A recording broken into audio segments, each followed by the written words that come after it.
Hello students, I am A K. Agarwal.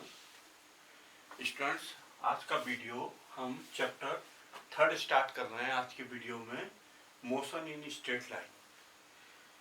इससे पहले students हमने अपना जो है फर्स्ट चैप्टर का वीडियो और सेकंड चैप्टर का वीडियो कंप्लीट कर लिया है।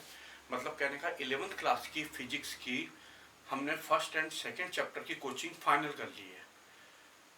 आप जो है हमारा फर्स्ट वीडियो से सेकंड चैप्टर स्टार्ट किया था, पहले फर्स्ट वीडियो से देखिए, आपको बहुत अच्छा लगेगा। और एक रजिस्टर के अंदर जो है उसको नोट्स को आप वो लिखिए, ब्लैक एंड ब्लू पेन से ढंग से समझ करके लिखिए। बिल्कुल आपके परफेक्ट नोट्स प्रिपेयर हो जाएंगे सेकंड चैप्टर के एंड फर्स्ट चैप्टर के। अभी थर्ड चैप्टर स्टार्ट हो रहा है, इसमें थ्योरी एंड न्यूमेरिकल सब आएगा। ठीक, प्लीज़ हमारे वीडियो को सब्सक्राइब कीजिए, जिससे कि जो हमारा वीडियो बनता है वो आपको एकदम दिखाई दे सके। राइट, चैप्टर 3 देखिए, what is frame of reference. Frame of reference क्या है, गिव एग्जांपल, उसका एग्जांपल भी दीजिए। ठीक है, फ्रेम ऑफ रेफरेंस देखिए, we can explain the position and velocity of a body. हम एक्सप्लेन कर सकते हैं किसी बॉडी की पोजीशन को और वेलोसिटी को। पोजीशन तो समझते हैं और वेलोसिटी भी समझते हैं। Body with respect to a definite coordinate system, एक डेफिनिट कोऑर्डिनेट सिस्टम में। ठीक, डेफिनिट कोऑर्डिनेट सिस्टम का क्या मतलब है बताते हैं। This coordinate system is known as frame of reference. ये जो कोऑर्डिनेट सिस्टम है इसी को हम फ्रेम ऑफ रेफरेंस कहते हैं। ठीक, जैसे कि मान लीजिए, देखो अब एग्जाम्पल में देखना, अर्थ है, मून है, मूविंग ट्रेन है, मूविंग बाइसिकल है, ये सब डिफरेंट फ्रेम ऑफ रेफरेंस है। ठीक, अर्थ हमारी, आप अर्थ के ऊपर खड़े हैं, ठीक है, अर्थ के ऊपर हैं या आकाश में हैं, मतलब हवा में हैं। अर्थ पे हैं तो अलग प्रकार की इवेंट होती है, घटना होती है। और अगर आप जो है आकाश में हैं तो अलग प्रकार की होगी, अर्थ में है तो अलग प्रकार की होगी। ठीक, ऐसे आप ट्रेन के अंदर बैठे हैं, ट्रेन के अंदर, और एक गेंद को, बॉल को आप जो है खिड़की से बाहर फेंकते हैं, ठीक है। तो और एक व्यक्ति प्लेटफॉर्म पे खड़ा है बाहर, तो अगर आप अपना मुंह निकाल करके खिड़की से बाहर ट्रेन से गेंद फेंकते हैं बाहर, तो क्या होगा, आपको गेंद जो है सीधी जाती दिखाई देगी।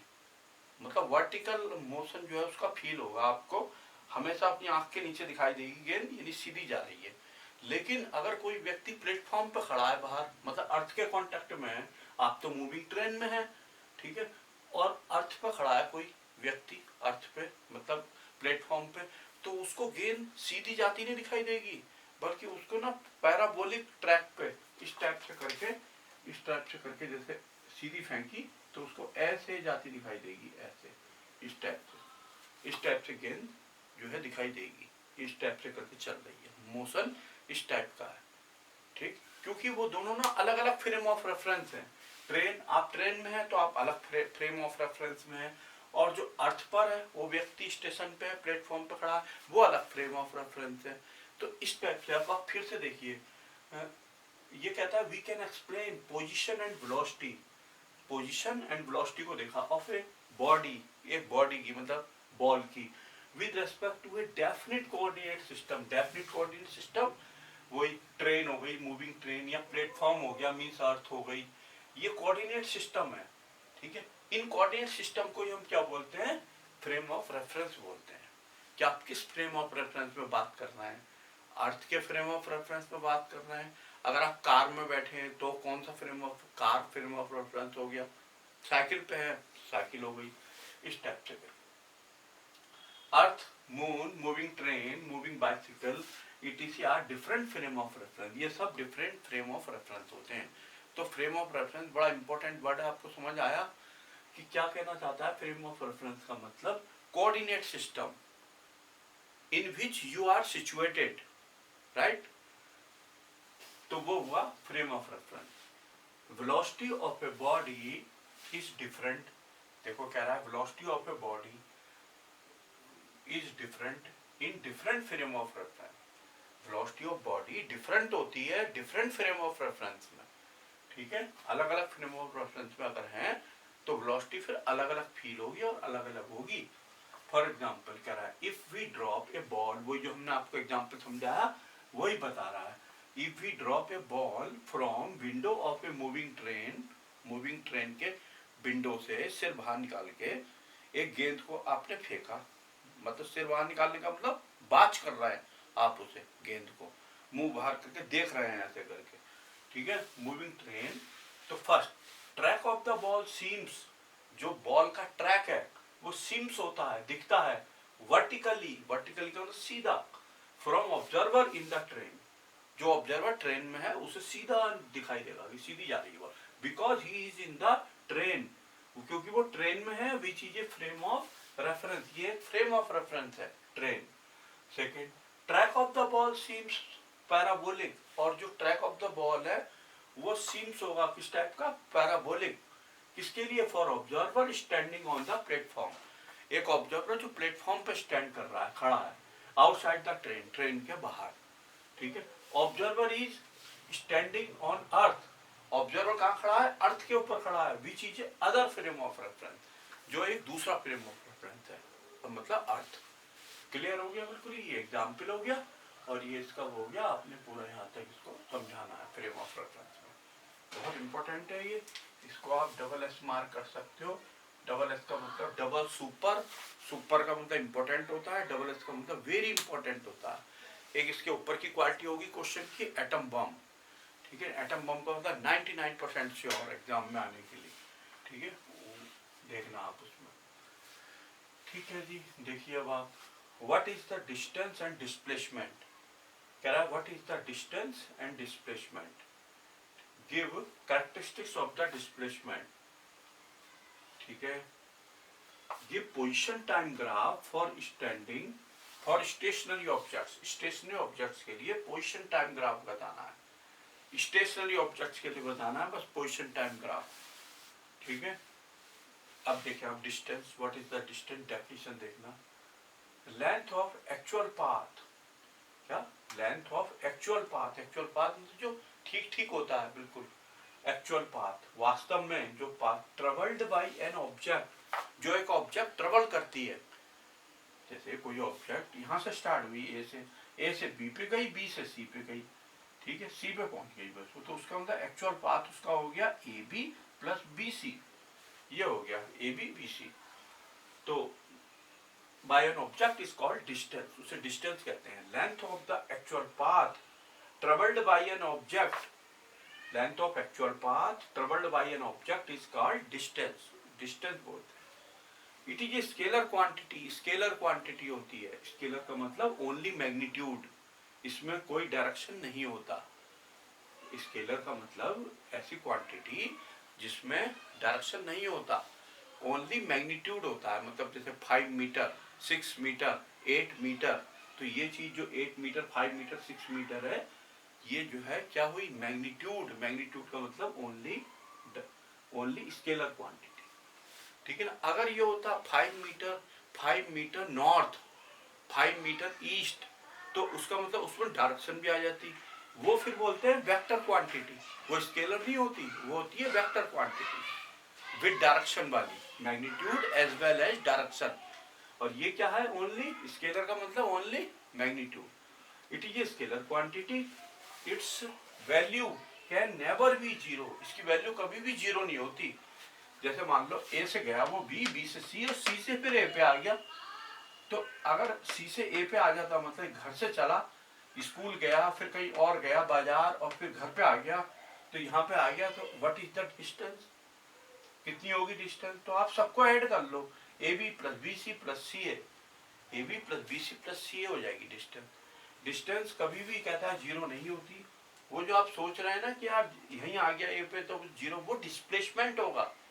डिस्प्लेसमेंट क्या होता है, initial point and final point, initial भी यही है फाइनल भी यही है, अगर ए पे ही आ गया तो वो होता है वो डिस्प्लेसमेंट। ये तो डिस्टेंस है, डिस्टेंस तो वो देखो ओरिजिनली कितना गया, तो ए से बी पे गया, बी से सी, सी से ए, तो A B plus B C plus C हो जाएगा। अगर ए से बी, बी से सी, सी पे जाकर रुक गया तो फिर A B plus B C हो जाएगा, ठीक, नेवर भी जीरो और नेगेटिव भी नहीं होती, डिस्टेंस कभी भी नेगेटिव नहीं होती। ठीक हो गया। अब देखें आप आगे equation x equal to F T, ठीक है, equation x equal to F T is the function of the time. ये x क्या है, डिस्टेंस है, और इसके बाद क्या है, distance x equal to function of time, ठीक है। ये इक्वेशन जो है डिस्टेंस की इक्वेशन होती है। If object gives a to b goes, अगर ऑब्जेक्ट गया, गोज गया a टू b, a से b पे गया, and then b to c, उसके बाद b से c पे गया, देन टोटल डिस्टेंस कितनी हो जाएगी, ab प्लस bc, डिस्टेंस हो जाएगी ab प्लस bc, राइट। इसके बाद देखें क्या था, क्या कौन सा ग्राफ बताना था हमने, पोजीशन टाइम ग्राफ। और भी स्टेशनरी ऑब्जेक्ट के लिए, स्टेशनरी का मतलब जो ऑब्जेक्ट खड़ी हुई है, मूव नहीं कर रही है, खड़ी है, ठीक है, उस ऑब्जेक्ट के लिए बताना है। तो देखो ध्यान करो, इधर बनाया पोजीशन, इधर टाइम।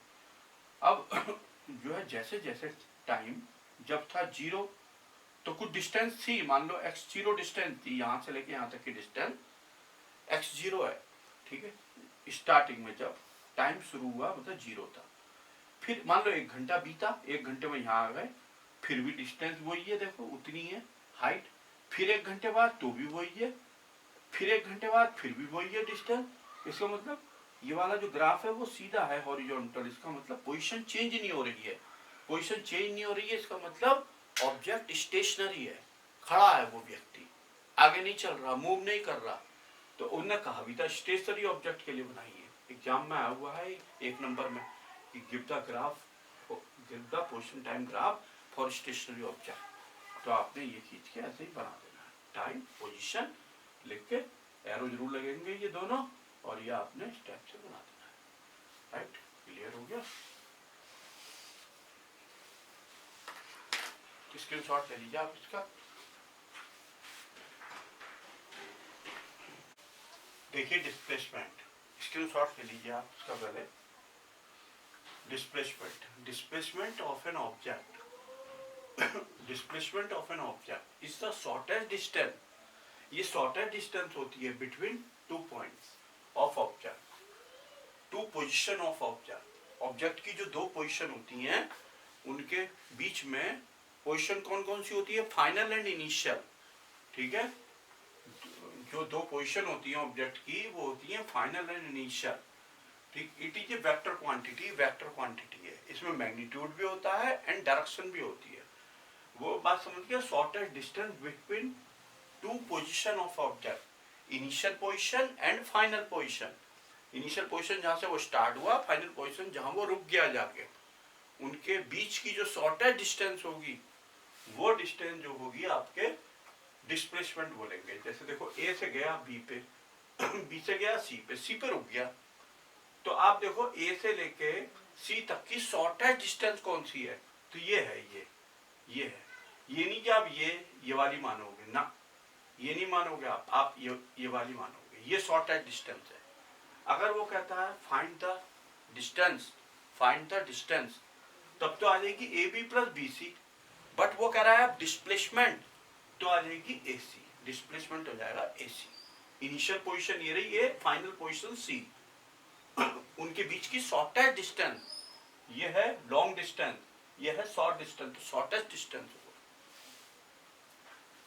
कहता है AC is the displacement of object, AC displacement है ऑब्जेक्ट का in going A to B, B to C, देखो A to B, B to C, ठीक है। It denotes as AC vector, ये AC है, AC वेक्टर, क्योंकि vector quantity है इसलिए AC के ऊपर हमने एरो लगा दिया, उसका मतलब वेक्टर, इसका मतलब। अब कैरेक्टरिस्टिक्स देखो डिस्प्लेसमेंट की क्या क्या होती हैं। फर्स्ट, डिस्प्लेसमेंट है सेम यूनिट, डिस्प्लेसमेंट की यूनिट वही होती है एज लेंथ, जो कि लेंथ की, जैसे उसकी अगर लेंथ की मीटर है तो इसकी भी क्या हो जाएगी, डिस्प्लेसमेंट की मीटर, उसकी सेंटीमीटर है तो सेंटीमीटर हो जाएगी। Second, value of displacement can be positive, इसकी वैल्यू पॉजिटिव भी हो सकती है, नेगेटिव भी हो सकती है, जीरो भी हो सकती है। नेगेटिव एंड जीरो कैसे होगी इसे समझ लें। नेगेटिव एंड जीरो, जैसे कोई बॉडी मान लो ए से चली, ठीक है, ऑब्जेक्ट ए से गई बी पे पहुंची, और बी से जो है वो ए से बी पे गई प्लस 3 सेंटीमीटर ए से बी पे गई, और फिर अब वो बी से वापस आकर के जो है इस सी पे आ गई, सी पे, और ये जो आई है ये है प्लस का 5 सेंटीमीटर, प्लस 5 नहीं है बल्कि -5 सेंटीमीटर, यहाँ से यहाँ तक ये आई वापसी सी पे पहुंच गई। तो इसका डिस्प्लेसमेंट क्या होगा? डिस्प्लेसमेंट तो क्या है कि देखो ये तो है आपके 3 और यहाँ से यहाँ तक है 5, तो ये कितना बचा 2। इनिशियल पोजीशन कौन सी है ये, और फाइनल पोजीशन कौन सी है सी, तो बस यही हो जाएगा AC डिस्टेंस, यानी कितना हो गया 2 सेंटीमीटर। बट ये 2 सेंटीमीटर माइनस में होगा, क्यों? क्योंकि देखो प्लस का तो 3 है, प्लस का 3 माइनस का 5 है, मिलकर के कितना हो गया +3 -5 कितना हो गया मिलकर -2 सेंटीमीटर। बात समझ में आती है? माइनस का हो गया, तो हमने ये बात समझाई कि डिस्प्लेसमेंट माइनस का भी हो सकता है, मतलब नेगेटिव भी हो सकता है। अब जीरो समझ लो, जीरो देखो कैसे, ध्यान दें आप, ए से गया, मान लो ए से बी पे, ये गया ए से बी पे, और फिर बी से डायरेक्ट फिर ए पे आ गया, ए से बी पे गया, बी से ए पे आ गया, तो कितना हो गया डिस्प्लेसमेंट 0, जहां तक गया था वहीं आ गया। यही देख लो आप, ए से बी पे गया, बी से सी पे गया, सी से ए पे आ गया, जहां से चला था वहीं आ गया, तो कितनी हो गई डिस्टेंस, शॉर्टेस्ट डिस्टेंस 0, वहीं आ गया, शॉर्टेस्ट डिस्टेंस 0 हो गई। ठीक है, तो ये हो गया। इसमें देखो ऐसे करके घूमा, घूम करके फिर ए पे आ गया यहाँ पे, तो 0 हो गया डिस्प्लेसमेंट। ठीक है, तो 0। Magnitude of the displacement, displacement का जो मैग्नीट्यूड होता है गिव्स देता है शॉर्टर डिस्टेंस बिटवीन पॉइंट्स। वो जो दो पॉइंट होते हैं ए एंड बी जो पॉइंट हैं उनके बीच की क्या देता है वो शॉर्टर डिस्टेंस को बताता है। जो दो पॉइंट हैं, जैसे इनिशियल से तो चला फाइनल पे पहुंचा, देखो इनिशियल से चला फाइनल पे सी पे पहुंचा, तो इनके बीच की शॉर्टर डिस्टेंस जो है उसको बताएगा ये। ठीक है, मैग्नीट्यूड विदाउट डायरेक्शन। ठीक है, डिस्प्लेसमेंट ऑफ ऑब्जेक्ट, जो ऑब्जेक्ट का डिस्प्लेसमेंट होता है डज नॉट टेल, ये नहीं बताता, क्या नहीं बताता, टाइप ऑफ मोशन, मोशन का टाइप क्या है बिटवीन 2 पॉइंट्स, 2 पॉइंट के बीच में। आगे कह रहा है if particle goes from A to B by shortest path, मान लो ए से बी पे गया, देखो ये ए से बी पे गया, ठीक है ना, शॉर्टेस्ट से गया यानी यहाँ से यहाँ पहुंच गया डायरेक्ट, और या किससे, सर्कुलर पाथ से ए से ऐसे चलता हुआ बी पे पहुंचा, या ए से नीचे को चलता हुआ यहाँ पे पहुंचा। डिस्प्लेसमेंट इन ईच केस, दोनों केस के अंदर चाहे तो वो ऐसे जाए सर्कुलर में, चाहे वो सीधा यहाँ से यहाँ चला जाए, दोनों केस में डिस्प्लेसमेंट जो होगा ये होगा ए बी। बोलोगे ये कैसे होगा, वो तो एक बार तो ऐसे गया है ना। आपको बताया कि डिस्प्लेसमेंट का मतलब होता है initial position and final position के बीच की डिस्टेंस, और इनिशियल ये है, फाइनल ये है, इसके बीच की शॉर्टेस्ट डिस्टेंस ये है, ये शॉर्टेस्ट डिस्टेंस है, ये वाली नहीं है शॉर्टेस्ट डिस्टेंस, ये लॉन्ग डिस्टेंस है। तो जो शॉर्टेस्ट डिस्टेंस होती है वो डिस्प्लेसमेंट होता है। तो चाहे तो वो ऐसे करके जाए, चाहे ऐसे जाए, चाहे सीधा चला जाए, डिस्प्लेसमेंट तो ये ए बी ही होगा। ठीक हो गया, चाहे वो ए से बी पे जाने में ऐसा चला जाए, ऐसे ऐसे ऐसे करके, फिर भी जो होगा डिस्प्लेसमेंट यही होगा ए बी। ठीक है, किसी भी ट्रैक से जाए वो। ठीक, अगला देखें, इट हैज यूनिक वैल्यू, इसकी वैल्यू कह रहा है यूनिक होती है, डिस्प्लेसमेंट चेंज नहीं होता, डिस्प्लेसमेंट की वैल्यू फिक्स रहती है, डिस्टेंस चेंज होती रहती है, जिस ट्रैक से गया उसकी जो लेंथ है, जिस ट्रैक से भी गया, जैसे ए से बी पे इस ट्रैक से गया तो इसकी डिस्टेंस को बोल देंगे हम डिस्टेंस, लेंथ को, और इस ट्रैक से गया तो इसकी जो ये होगी ना लेंथ, उसे हम बोल देंगे डिस्टेंस, और इस ट्रैक से गया सर्कुलर वाले तो इसकी जो डिस्टेंस है वो कहलाएगी आपकी क्या, लेंथ जो होगी इसकी डिस्टेंस कहलाएगी। क्लियर बात। बट डिस्प्लेसमेंट तो इनिशियल एंड फाइनल के बीच की शॉर्टेड डिस्टेंस होती है, यानी ए बी होगी, तो इसका मतलब यूनिक वैल्यू रखता है ये। अगला एक्चुअल डिस्टेंस, जो एक्चुअल डिस्टेंस होती है ट्रेवल्ड में बी इक्वल टू डिस्प्लेसमेंट।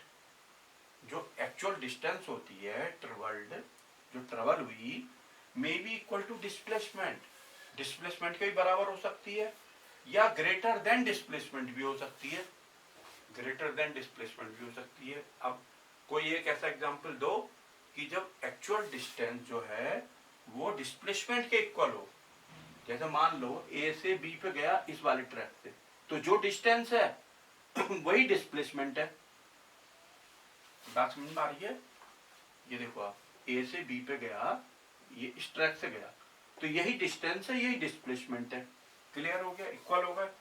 अब हमने एक बात और कही है, may be greater than displacement, may be greater, actual distance जो है, एक्चुअल डिस्टेंस जो होती है वो डिस्प्लेसमेंट से ज्यादा भी हो सकती है। अब देखो इसमें देख लो, ए से बी पे आया, बी से सी पे आया, तो डिस्टेंस कितनी हो गई, A B plus B C, बहुत अधिक है, और वो कितना हो गया डिस्प्लेसमेंट, ए सी, ये कम है, तो डिस्टेंस जो है, एक्चुअल डिस्टेंस वो ग्रेटर है देन डिस्प्लेसमेंट। यही देख लें आप, यहाँ से यहाँ आया, ये ऐसे इस ट्रैक से, तो ये ज्यादा है, ये कम है, तो एक्चुअल डिस्टेंस जो है आया यहाँ से यहाँ को है, लेकिन इसका ये डिस्प्लेसमेंट है, जबकि इस ट्रैक से आया।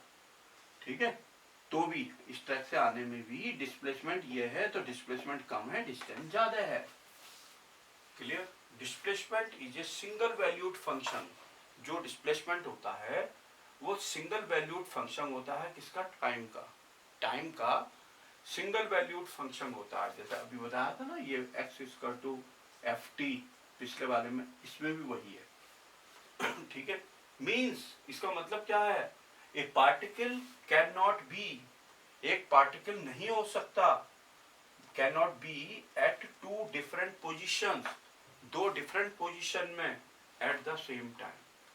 एक ही समय पर, एक ही समय पर एक पार्टिकल जो है दो डिफरेंट जगह पर नहीं हो सकता। एक पार्टिकल जो है एक ही जगह पर होगा। ठीक है, इसका मतलब ये है सिंगल वैल्यूड फंक्शन का मतलब, particle can not be at two different position पे एट द सेम टाइम।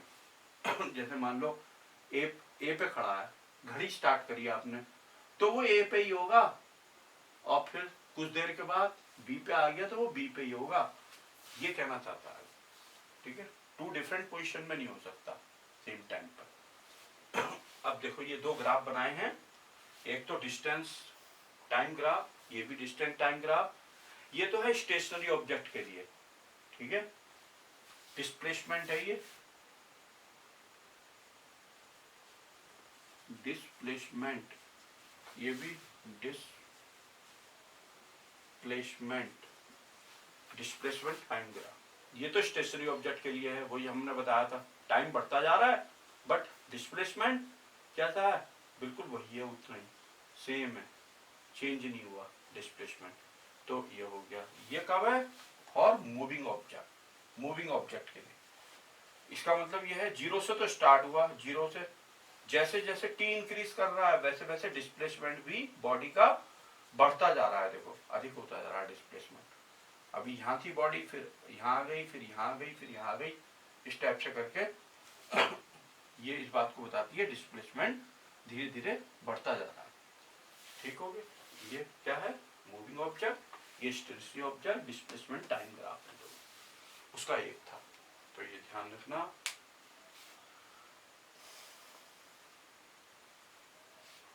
ठीक है, कंप्लीट हो गया। स्टूडेंट प्लीज हमारे वीडियो को सब्सक्राइब कीजिए, लाइक कीजिए, जिससे कि हमारा वीडियो हम जो भी करते हैं बनाते हैं आप तक एकदम पहुंच सके। ठीक, थैंक यू।